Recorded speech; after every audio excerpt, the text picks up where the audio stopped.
Les membres de l'Église de Jésus-Christ des Saints des Derniers Jours suivent un code de santé appelé parole de sagesse. Qu'est-ce que la parole de sagesse et pourquoi des millions de saints des derniers jours la respectent-ils? Regardons de plus près. Joseph Smith, le prophète, a reçu la parole de sagesse par révélation en 1833. Il l'a mise par écrit et l'a ajoutée à un canon de révélation intitulé « Les doctrines et alliances que les saints des derniers jours considèrent comme écriture ». La plupart des gens savent que cette révélation est la raison pour laquelle les saints des derniers jours s'abstiennent d'alcool, de tabac, de café, de thé et de drogue. Mais pour comprendre pourquoi la parole de sagesse a été donnée, nous devons d'abord connaître le contexte historique. Elle a vu le jour à une époque où les États-Unis étaient plongés dans un débat public intense sur l'abus d'alcool. Dès 1810, la croissance rapide de l'industrialisation et de la consommation d'alcool avait commencé à mettre en péril les normes sociales auparavant en vigueur. Dans les années 1830, de nombreux adultes aux États-Unis avaient grandi dans des familles où l'on buvait des boissons alcoolisées au petit déjeuner, déjeuner et dîner. Beaucoup ont commencé à s'inquiéter des conséquences sociales et sanitaires de la consommation accrue d'alcool. Le mouvement pour la tempérance a pris de l'ampleur à mesure que les réformateurs prenaient l'abstinence de spiritueux. Certains allaient même jusqu'à faire le vœu de ne plus consommer aucune boisson alcoolisée, y compris la bière. D'autres recommandaient même le café comme substitut du fait que l'eau potable n'était pas toujours disponible. Au même moment, des réformateurs se sont prononcés contre le tabagisme. C'est dans ce climat social, du début des années 1830, que Joseph Smith a lancé une série de cours officiels appelés l'École des prophètes. Cette école rassemblait des dirigeants de l'Église pour discuter et s'instruire les uns les autres sur des sujets théologiques et profanes tels que la religion, l'économie, la philosophie et les affaires civiques.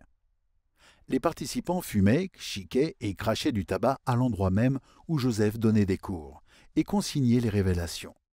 De plus, Emma Smith, la femme de Joseph, devait nettoyer derrière eux. Les actions de ces hommes la dérangeaient. Elle en a parlé à Joseph. Celui-ci a consulté le Seigneur et a reçu la révélation appelée la parole de sagesse.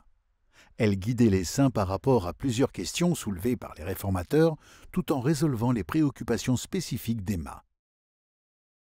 Par exemple, le Seigneur mettait en garde contre l'usage de boissons fortes, ce que les saints des derniers jours comprennent comme étant l'alcool. De plus, le Seigneur avertissait que les boissons brûlantes, à savoir le thé et le café, ne devaient pas être consommées. Le tabac non plus, qui était plus adapté pour soigner le bétail malade. Par ailleurs, des groupes de l'époque, comme les Shakers, déconseillaient de manger de la viande, contrairement à d'autres. Dans la parole de sagesse, le Seigneur révélait qu'il avait prévu la chair des bêtes et des oiseaux du ciel pour l'usage de l'homme, à condition qu'il en use avec modération. Donnée dans l'Amérique du début du XIXe siècle, elle ne mentionnait pas de nombreuses substances dont l'usage est depuis devenu courant.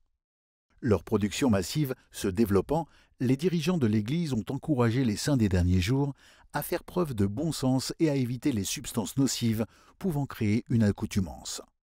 Par exemple, les drogues récréatives sont à proscrire alors que la prise convenable de médicaments est acceptable.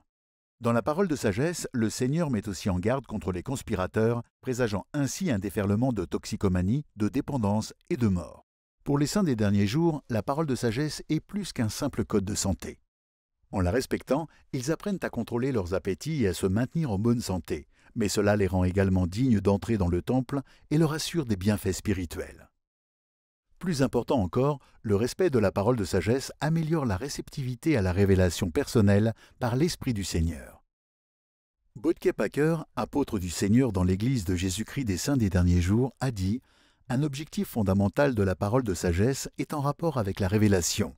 Si quelqu'un sous l'emprise d'une substance peut difficilement écouter une personne qui parle, comment peut-il répondre aux murmures spirituels qui touchent ses sentiments les plus délicats ?»